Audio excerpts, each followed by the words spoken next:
What's up, everyone out there? It's your boy Ceddy, Ceddy Knows Tech, and today Apple has officially revealed that they will be hosting their next online event on October 13th, and in that event they are expected to kind of announce their new iPhone 12 lineup, things such as like AirTags, the new headphone set called AirPods Studios, I should say, as well as their ARM-based MacBook. So let's go ahead and take a few minutes and talk about what we can expect out of this meeting on the 13th.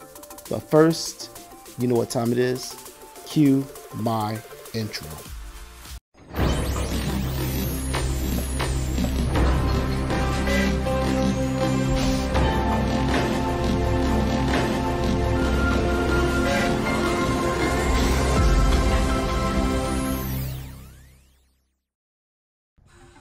So it's that time of year again where Apple comes out and they kind of put up their invitations and announcements of the events they will be hosting to announce the new iPhones and any other products that's been kind of rumored for the past year.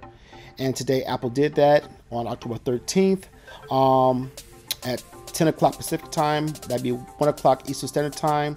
Apple will have their next online digital event where they will announce these things. With that said, of course, the iPhone 12 lineup is going to be front and center. So I'm here on the Mac Rumor site, one of my favorite websites to kind of get all my Mac gossip and Apple gossip and iPhone stuff. And this year is no different than the other year. We expect there to be a couple iPhones will be announced of various sizes. There's going to be a smaller one, quote unquote, that's going to be 5.4. This is supposed to be their mini version of the Pro. I don't know if they'll call it Pro, but this is going to be the mini version compared. And then of course they're saying there's going to be a 6.1 version and a 6.7 variant of this new iPhone 12 device. I don't know how I feel about that. I think there's just too many iPhones now. I think there's, I kind of like when Apple kind of released a few models, because with each one of these models it kind of gets harder and harder to kind of figure out which one you want. And I know it kind of gives people choices, but I don't know. I think that they're kind of wearing themselves thin with all these different models. Like, to me, a 6.1 and a 6.7 version should have just been, okay, here are the two models that we're going to offer, and kind of keep them similar in specs. To me, that would have been better, because every time they kind of go down, they start taking things away, and it gets harder for developers to kind of target devices on where they want their application to sit, because as you go down this lineup, the phone does get weaker. So to what degree? I hope it's not much, but until this meeting, we won't know. Another cool not another cool thing, but another thing that's supposed to be in this new iPhone 12 is 5G support, as well as the OLED display. And if that is true, that of course be the first iPhone to house both of these technologies. I'm not really overly excited. I like the OLED display technology. That should be good. Then this will give us a nicer display on our iPhones and so forth. When it comes to the 5G, I'm just like, yeah, because it's not that it's not exciting. It's just that the technology is not widespread enough for me to get excited about. Most of the I'm on Verizon, and AT&T is the same thing. Most of their coverage is still 4G, which I'm not saying that's a bad thing. It's just that they all say, oh, here's 5G, and usually when that kind of technology comes up, they boost the price up, so you're paying more money for a device that utilize technology that's not super readily available. So you're paying a higher price tag, to a sense, and we don't know the price yet, so they might surprise us and keep things the same more or less. But we all know Apple, and when they start adding these technology things, the price gets bumped up ever so slightly every year, and they start taking things out to kind of compensate for that price hike. Or if they keep it the same, then they're gonna start taking things out, such as we know this year supposedly they're supposed to be taking out the power brick and the headphones that's been there since, as far as I remember, buying iPhones. The power supply, the cable, and the headphones has always been there. So it's a good, if the rumors are true, then that won't be there this year, and things like that. So I don't know how I feel about the 5G yet. I'm just kind of looking at Mac rumors. Supposedly another thing is that Apple is supposed to kind of go with the more, I guess, I don't want to call it square design, but flat edges. So I guess so like the iPad, so to speak, and to get rid of those rounded edges. That can be cool because I really like my iPad Pro, so I like the way that's designed. So I can see that being a welcome design change for the iPhone and so forth. So that's supposed to be this new thing that's coming to the iPhone this year. And of course, all this is just speculation and rumors because none of us really have seen anything. We're just all assuming. Supposedly the camera technology, Apple's going to be Apple, and they're going to, ever so lightly upgrade the cameras to make them, just better. And once again, it's nice, but my iPhone already takes awesome pictures. So unless they're going to do something just drastically different, once again, it's just we'll see. But it's supposed to have like an iPad Pro, 2020. It's supposed to have like LiDAR sensor supposedly. Once again, I have that on my 2020 iPad Pro. Have never used it. I'm not saying that it doesn't work. I just never used it. It is supposed to have a faster 5 nanometer A14 chip. I guess that's going to be the chips that's spun on a new iPad Airs, because I know that has an A14 chip and so forth. And yes, that will be a welcome change because there will be probably a performance boost, like they say here, in efficiency with that. So that could be a welcome change. I'm seeing, but like I said earlier, it's rumored right now that they can eliminate the headphones that usually come inside your iPhone, as well as the charging brick. Which I have other USB bricks that I can use, but a lot of times they add this new technology and they do these things and they kind of take out something else. I'm like, just leave the brick in there. The headphones I don't care so much about, but leave the brick in there. I'm like, come on, how much can a brick possibly cost that's not already included in the high price of the iPhone? So I'm just ranting, and because I'm kind of upset with that. They also supposedly there's supposed to be a better USB-C cable, and it's supposed to be braided. That will be welcome because right now the cables that they put into the box right now are flimsy, to say the least. They work for about a good 6 months before they start to tatter and get weak at the base of where the USB chargers sit, and then you end up going back and spend another $20, $24, $25 on another cable from Apple just to replace the one that came in your box originally, and you do that like 2 or 3 times over the course of the lifetime of the phone just because it's not very put together well and it's very flimsy. And I know Apple does that by design. That's more money for Apple, but hopefully the braided cable, the braided lightning cable is true, because that may help with it just tearing up so easily and so soon. But supposedly that's a rumor. This iPhone this year, I'm gonna want to see what it brings to the table that's not in my my 11 Pro Max, or was it my iPhone 11 Pro Max, whatever you call it. Because if it's just a camera bump and things like that, this might be a year I skip it. I don't know. This might be a year that I skip the iPhone 12. Because I love my 11 Pro Max, and I don't know if I'm willing to spend another. How much I paid for that phone? Like $1,400, $1,500 for another phone, for it to be basically the same thing. And I am an Apple fan person, so this is not a bash at Apple. I just want to see some more substance in their phones, year over year, compared to these small incremental upgrades and stuff. Like I said, 5G is not doing anything for me because it's really not just prominent in these areas. You got to be in a really populated area or really a metro area. And even in that metro, I live in near Orlando, Florida, and most of the time I'm only getting 4G there. So, and like I said, it's Orlando. It's the happiest place on earth supposedly, and I'm only getting 4G. So it's kind of hard for me to get excited about 5G if I'm not even seeing 5G really on my Galaxy Note 20 and so forth, and on my Z Fold 2. I'm not really getting those 5G speeds. So I'm talking about, it's nice that Apple is kind of moving forward and being forward thinking and trying to integrate that technology early. But it's like, I would rather pay for it once the technology is more prominent, and then that'd be like a purchase. Like, okay, I can see why I'm paying a little bit more or whatever sacrifice is being made to add that technology, then to kind of get things cut out or pay a higher price, and you have it, but you can't use it. And I know this is strictly my opinion, so I know not everybody feels that way, but that's my ranting. Supposedly, you know, they're going to add a new addition to the AirPod lineup, and these are the AirPods Studios. This is another rumored product. It's sort of like your over-the-ear headphones that, you know, supposedly they'll be higher quality and things of that nature. I have a set of AirPod Pros along with my children. I like them. I don't have any problem with them. So, once again, this is not a product that I'm really excited about because I already have a pair of AirPod Pros that does a job and that's more portable, I feel, than a pair of these studio headphones that were coming out. But I do know that there's a place for these kind of headphones, especially for people doing music or that kind of thing, recordings and all that. So I can see the placement for these where it's needed. But Apple already has Beats. They already own Beats, so yeah.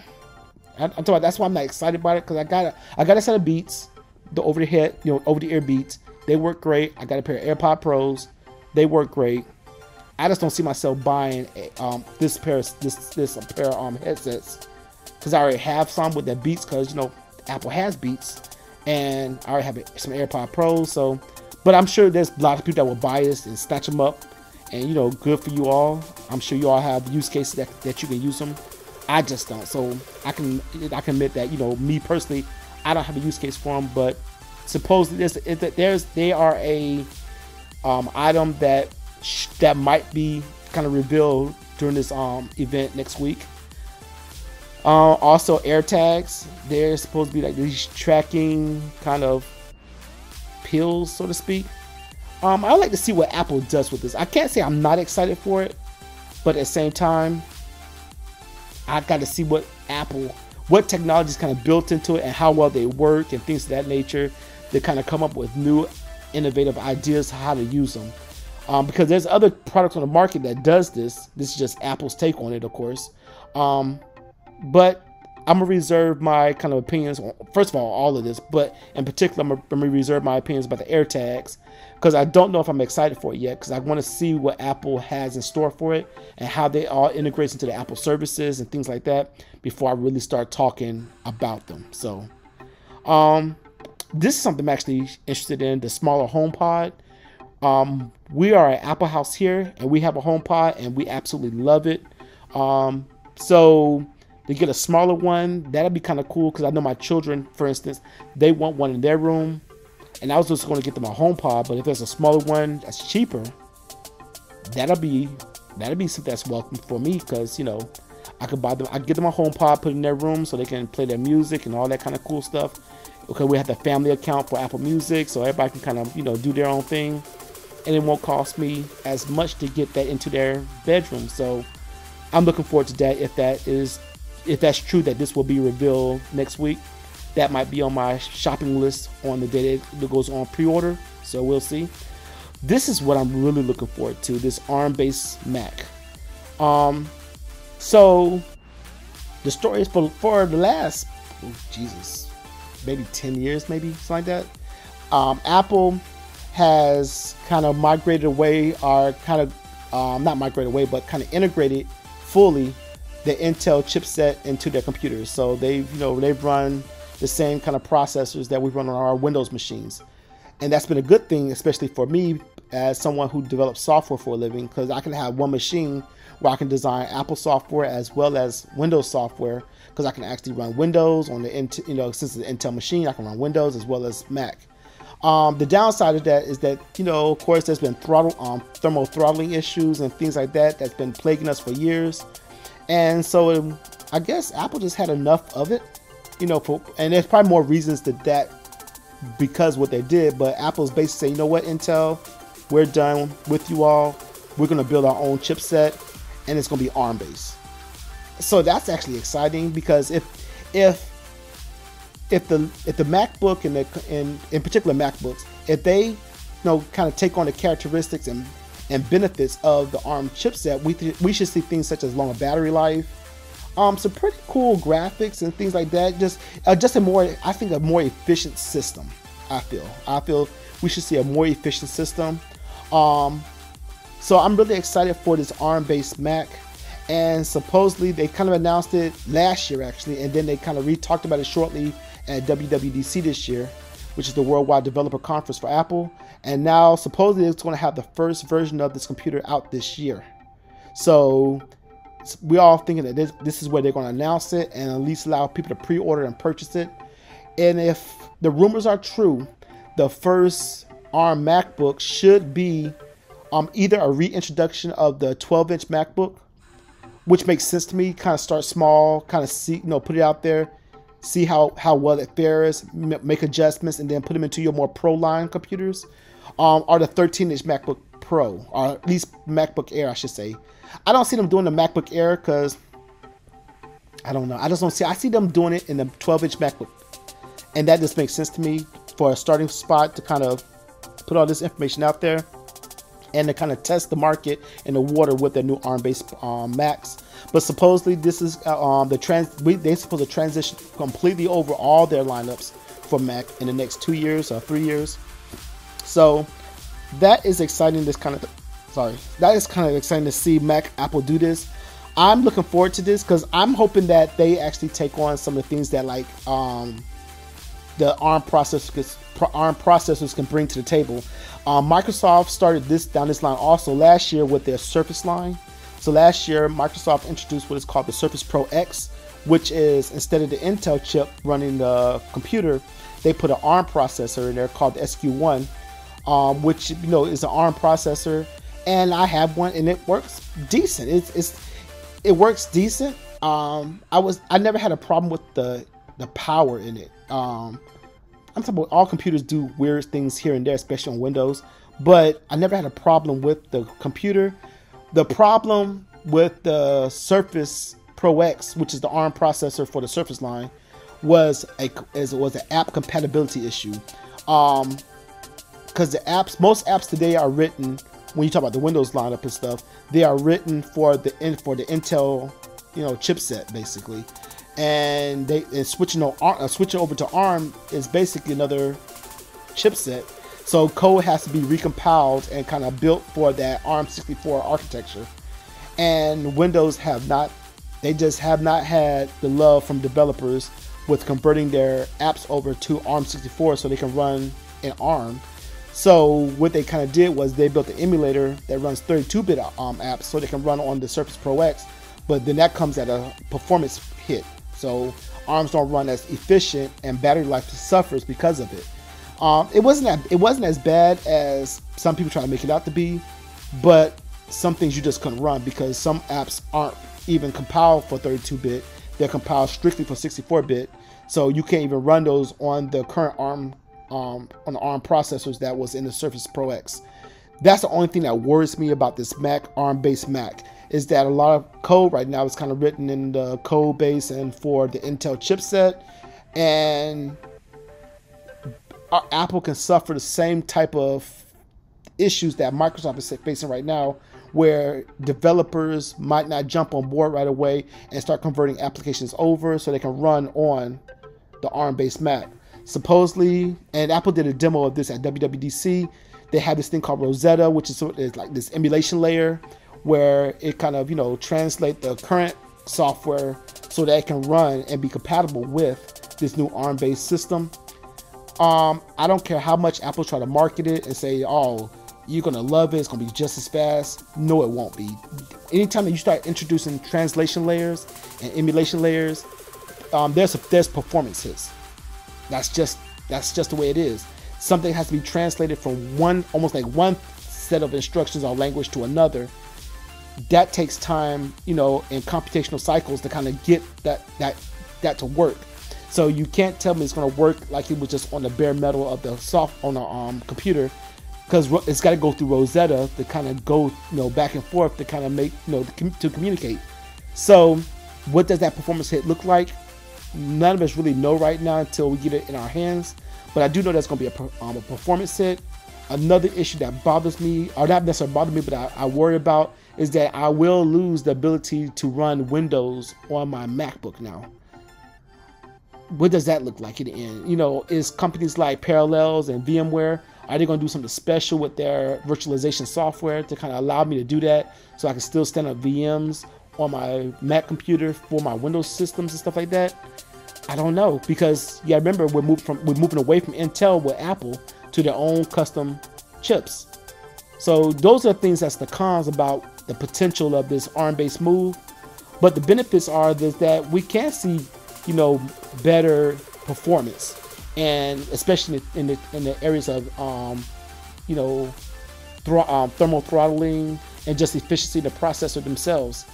I'm hoping that just like, you know, Apple did with the Surface Pro X, that because it's ARM and it has kind of a built-in native ability to run like LTE and things like that, that we can finally get LTE on our laptop. Somebody like me, that would be awesome, you know. So I'm excited about the ARM-based Mac and what that could possibly bring to the table. Looking forward to the smaller HomePod. I want to see what the AirTags will do. I want to see what that's all about. The Studio, the AirPods Studio, if you have a use for it, hey, I'm happy for you. I just don't have a use for it because I have other headsets that does the job just fine. I don't know. I'm always excited about the new iPhone, and I usually get the new iPhones, but I really like my iPhone 11 Pro Max, and unless they bring something to the table that's just different, like for instance, I would love to see the Apple Pencil be able to work with my iPhone, sort of like the S Pen works with the Galaxy Note. I would love to see that. I have a use for that, and hopefully it comes. Hopefully it comes in this new one. So we'll see. The 5G on the iPhone, to me, like I said, that's meh. I like the newer. I like big phones, so I look forward to the bigger iPhone, the 6.7. But I'm not having no problem with my Pro Max right now. So, you know, I know that these phones are getting ridiculously expensive, and if it's just more of the same, just a few subtle changes in it, this might be a skip year for me with the iPhone, and maybe I just go with the new MacBook or something like that. So I am looking forward to October 13th. Just excited to see what Apple has in store for us. So I'm sure all you all will be tuned in to the keynote on the 13th at 10 o'clock Pacific time, 1 p.m. Eastern Standard Time. And yeah, so we got, you know, I'm here at Mac Rumors. We got 6 days, 19 hours, and 34 minutes. So I am looking forward to this, and I hope Apple brings something to the table that's worthy. Something else that I hope Apple announces at this event on the 13th is a possible maybe new Apple TV. It's been a few years since Apple has updated their Apple TV 4K, and I personally would just like to see a new version with some new features on it or something like that. But the current version works, so that's why I don't think there will probably be one right now. But you can always wish. But I'm one of those families that we cut our cable and cut the cord a couple years ago, and we've been using our Apple TV as our kind of media hub for all our televisions and things like that. So I'm just kind of hoping that Apple updates that as well. But I don't think they will, but it's something that I'm hoping for. But with all that said, though, I will say thank you for spending time and watching this particular video. If you like what you saw, and you know, you want more of this kind of content, please consider subscribing to the channel, hitting that like button, and hitting that bell icon so you know when I upload more content to the channel. Again, I will be watching the Apple event on the 13th, as well as all of you. So if you got comments and just observations and things like that, or just thoughts and so forth, please put them in the comments. But thank you for your time again, and I will see you in the next video. And as always, stay geeky, stay techie, Ceddy out.